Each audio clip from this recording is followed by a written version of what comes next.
Hey, didn't think you'd catch me twice in a day, did you? So, I wanted to make a video response to a comment that I got on the video that I posted today. And I did read through your entire comment, and I cannot tell you how painfully familiar it all sounds.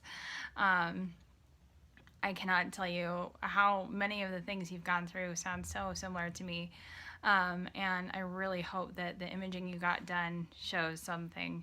And if not, don't be discouraged, although you probably will be, because there's always a different imaging study to be done, and there's different ways of finding different things. So keep looking. But I wanted to answer your question, and from what I understood, you were basically asking, how do you deal with these doctors that don't believe you? How do you cope? How do you react to it? And so I began to think, okay, so, how many doctors have I seen in the span of the last 2 years? Because everything, this journey, this health journey that I've gone on, all began it started in the last week of February of 2016. But it all just kind of kicked off. Sorry, I'm trying to stabilize the camera a little bit. Hold on. There you go. So it all kicked off in basically March of 2016. And so I thought to myself, how many doctors have I seen in the span of the last 2 years since March of 2016? So I started to count, and I started to write them all down. And give or take one or two that maybe I'm forgetting, to be perfectly honest, I have seen 13 doctors since March of 2016. So I have seen 13 doctors in the span of 2 years. And that's pretty crazy. I think I kind of outdid myself now that I think about it. But part of the reason why I have seen so many doctors in such a short time was because I did run into a lot of difficult doctors. I ran into a lot of doctors that didn't believe me. I had a lot of doctors that were basically implying that I was out of my gourd. And so I had reached a point in my health where I realized I was going downhill really fast. And I was really starting to lose my ability to do things, and I knew that if I didn't find the answer fast enough, that I was going to lose everything I cared about. I was going to lose my job. I was going to lose my ability to be on my own, my independence. I was going to lose everything if I didn't figure out the answer. So I became very focused. I was very, very focused on finding the answer. I had to find the answer, because if I didn't know what my future was going to look like. So I was a woman on a mission. And so if I didn't get the answer that I wanted, I moved on. I'm like, I'm not going to spend my time on you. I don't have time. I honestly felt like I was running out of time. Nothing was happening fast enough. The doctor's appointments were coming fast enough. And so if I struck out, I moved on. And so, 13 doctors. Is that crazy? So I wanted to talk to you about a couple different experiences that I had with these doctors, because there is definitely reasons why I did not stick with them. So there are about 3 on this list that I still see to this day that I actually stuck with. So 3 out of 13. So starting off from the very beginning, I know I've spoken about this particular doctor before in previous videos, but the person that eventually diagnosed me with the neurocardiogenic syncope, I actually saw her twice on 2 different visits. And the first visit, she ran the tests, and then she basically came to my bedside, because I had been in a hospital bed for several days. And she basically said, I don't know what's wrong with you. And I said, and she says, I'm discharging you. And I said, what do you mean you're discharging me? I can't walk. I can't function. You can't send me home. And she said, well, I mean, I could have you make an appointment with a psychologist. And I looked at her, and I had never been so incredibly angry in my life. I'm like, you're calling me crazy. You are saying this is in my head. I cannot believe this. And she looked, she at least had the good grace to look a little embarrassed, but it was so gut wrenching to basically be told, you're crazy. You're fainting to get attention. You're nuts. And so that was my first real taste of just doctors that just wouldn't believe me, wouldn't work with me. And she has stuck forever in my mind, and I'll remember her name until the day I die. She made an impression. But not every encounter with my doctors has been as bitter as that one. After my neurocardiogenic syncope diagnosis, I realized I was getting pain everywhere. And I think I knew that the pain was there, but the pain got worse.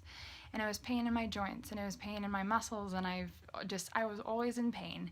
And so I ended up going to a neurologist, and the neurologist said, he did a couple tests, and he said, you know what, I think you have fibromyalgia.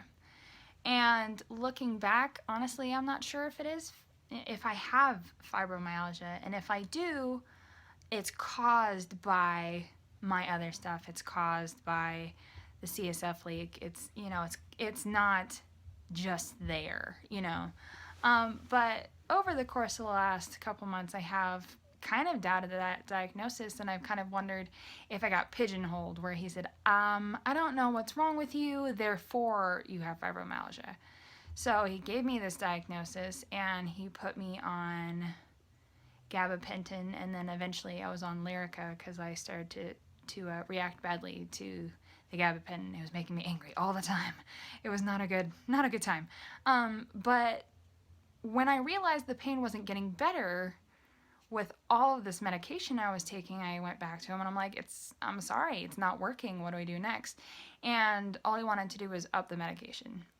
And there's side effects for every drug you take. And as young as I am, I was thinking to myself, I have to think of the longevity of my treatment. I have to think about what this treatment's doing to my body. And I said, I don't want to go up in the medication. I want an answer. I don't want you to mask the symptoms. I want you to fix it, So in that way, he was attempting to be helpful, but he wasn't being very proactive about it. And it was, well, just take more. Just take more. Just take more. And that's just not a philosophy I have ever liked at all. A much more bitter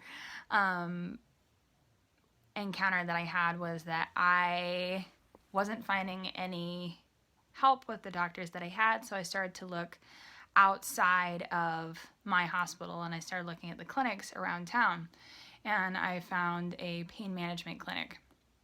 And this guy was supposed to be super good and so many good things about him, and I went in there and I told him what my issues were and my problems, and I said, I've been doing a lot of research, and I'm not Google MDing this. I'm doing articles. I'm reading legitimate sources, and I think I may have a Chiari malformation. I want an MRI. At this point, I'd already had 2 MRIs, but I wanted a vertical standing MRI, which can be a lot more useful when trying to find a Chiari. And he basically told me, oh, no, it wasn't basically. He said, you are on a fishing expedition.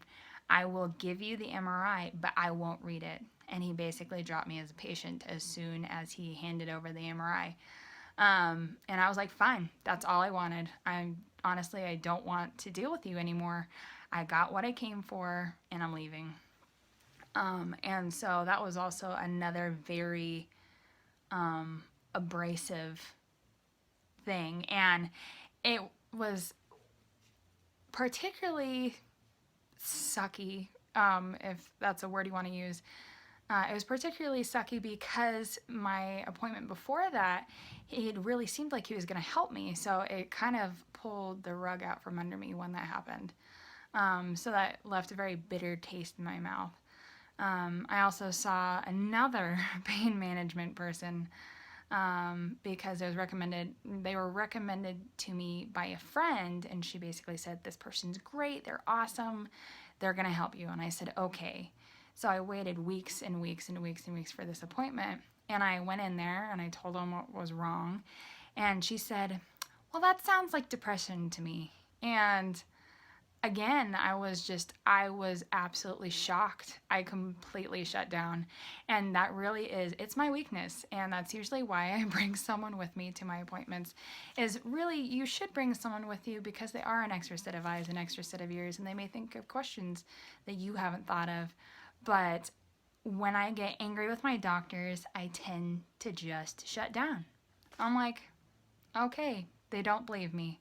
I'm not going to argue because there's no point in arguing. And there really isn't. You know, you can argue until you're blue in the face, but at the point they tell you something, they've pretty much made up their minds. But yeah, I was like, you're kidding me.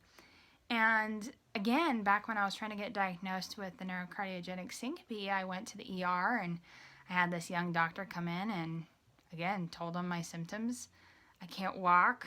I'm dizzy. I'm passing out all the time. I don't function as a human being. And he said, well, you know, she is 21 and she is a young girl. And my mom said, what does her age have to do with anything? And he basically said I was a young, anxious type A woman, and that was why I was passing out. And so there's a common theme with being a woman in the medical profession, is that you're just not taken seriously. You know, the historic past of women being diagnosed with hysteria in the Victorian era, it's called conversion disorder now, but it's still basically hysteria. And so I've had doctor after doctor after doctor who have told me it's depression, it's anxiety, we're going to fill you up full of medication and you're going to go away now. And had I been less stubborn, I probably would have said yes. You know, maybe I am depressed, maybe I am anxious, but I was convinced. I'm like, no, this is not me. This isn't me. This is not my emotions. I'm not anxious. I am not depressed. And if I am, I wasn't to begin with. But I am now because no one believes me. So I've definitely had a theme of people not believing me. And no matter how well I present myself or how intelligent I speak or how level-headed I am during an appointment, I am still blown off a lot of the time. And so I have definitely had bad experiences with doctors. Over the course of the last 2 years, I have seen a cardiologist nurse, a cardiologist doctor, a neurologist, 3 pain specialists, 4 pain specialists. I have been to the chiropractor, I have done PT, I have done acupuncture, and the acupuncturist didn't really give a good taste in my mouth either, because he said, that's interesting, and he used me like a guinea pig, and basically would try to do a lot of different things on me at once and see what stuck. And so he was like, I've got a couple ideas. I'm like, no, I'm not your guinea pig, and what you're doing hurts. And I've gone to 2 or 3 different neurosurgeons. I think 3. And the fact that I can't remember them all is bad in and of itself. But with my neurosurgeons, even, the first one I went to said, your QRI is too small, I won't work on it. And then the second one I went to, he said, well, we'll do a CSF flow study to see if somehow something is getting blocked, but otherwise it's too small, I'm not going to do anything. But the common theme here is that I have seen a ton of doctors, and it's across the board. It's pain management, it's ER, it's neurology, it's neurosurgeon, it's cardiology, it's headache management or pain. Yeah, headache management is what I think where I'm at now. Oh, my legs are falling asleep. But I have seen a variety of doctors, men, women, every department, and I've had a lot of different negative experiences with that.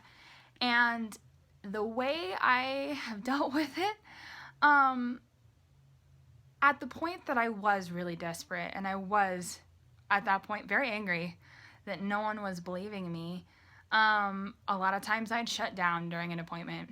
At the point that they said, oh, it's depression, oh, you're just being a young 20-something, I was like, all right, we're done. You know, the appointment was shot. There was no point in arguing anymore because they'd already made up their mind, because unfortunately that's just how things go. And I really don't see a point in arguing with people who have already made up their mind, because there is no convincing them at that point. So a lot of times I would come out of appointments either really shell-shocked, or I'd be so frustrated I wanted to cry, and sometimes I was so frustrated I cried, but I never cried during an appointment because I'm stubborn. And I felt that if I cried during an appointment, I was going to prove them all right, that I was anxious, that I was depressed, and that if I cried in front of them, I would prove to them that they were right when they weren't.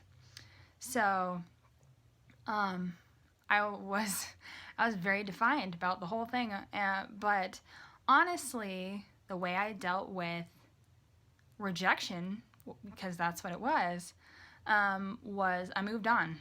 You know, I hear all the time with my viewers, with my friends, with my, friends of family, you have these people who have these health issues and they stick with the same doctor for years, a decade or more, knowing in their bones that these doctors won't help them. My friend would complain, I have, this doctor of mine, I told him my concerns and he blew them off, and he's just wanting to give me more drugs, and I don't want more drugs. But they didn't leave the doctor. They stuck with them. Well, they're my doctor. Okay, yeah, they are your doctor, but you have other options. And I think some people forget that. Just because you're assigned a doctor doesn't mean that you have to stick with that doctor. And whether it's a PPO or an HMO, there are ways to change your doctor. So if you're not happy with the doctor you're with, don't stick with them, because the definition of insanity is trying to do the same thing over and over again and expecting a different result. If they've made up their mind, they've made up their mind, and there's nothing you can do about it. What you can do about it is change the situation, change the person, go somewhere else, go to a different doctor. You have to keep looking, because if you stop, you have no chance of ever being in a better situation, because you're stuck with the same doctor, you're stuck with the same office. Oh, I can't handle it anymore. Oh, hang on. Ugh.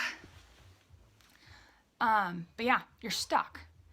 And so in order to move on, in order to get help, in order to feel like someone's listening to you, you have to search them out.